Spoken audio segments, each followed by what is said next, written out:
Oh my gosh, look at the harbor.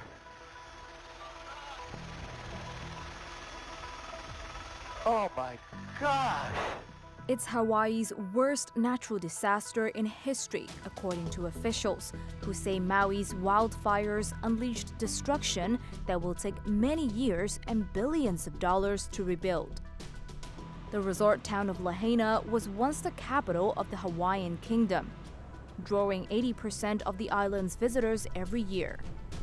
Much of it has now been reduced to smoldering ruins, according to Governor Josh Green. The fast-moving inferno killed more than 50 people, a toll expected to rise, turned thousands homeless, and destroyed as many as 1,000 buildings. This tourist from California was on vacation with his wife and 5 children as the fire approached. They were forced to jump into the sea after escaping their rental car in Lahaina.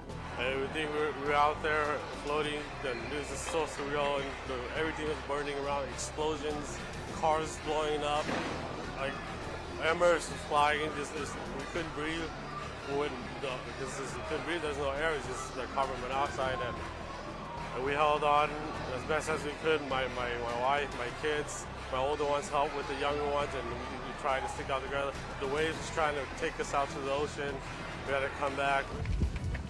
Many more people suffered burns, smoke inhalation, and other injuries.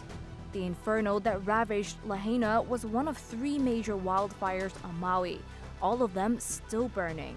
Fueled by dry conditions, a buildup of fuel, and 60 miles per hour gusts of wind. The fate of some of Lahaina's cultural treasures remains unclear.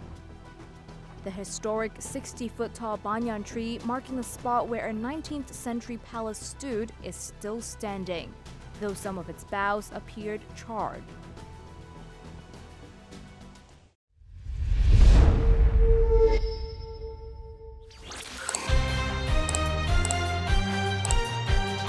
I think we can all agree that freedom of expression is not limitless. Your words have consequences, your actions have fallouts. So the line must be drawn somewhere. The only question is where.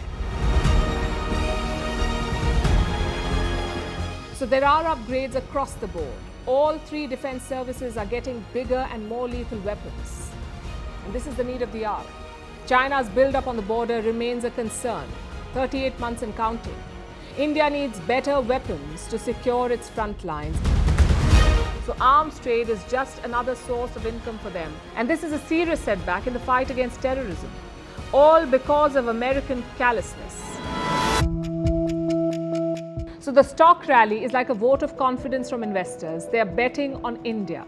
They're positive about the India story. It's the government's job now to repay that faith. This incident once again highlights the role of social media and the internet. It's a double-edged sword, really. So tough times for the world. There is inflation, layoffs and pay cuts.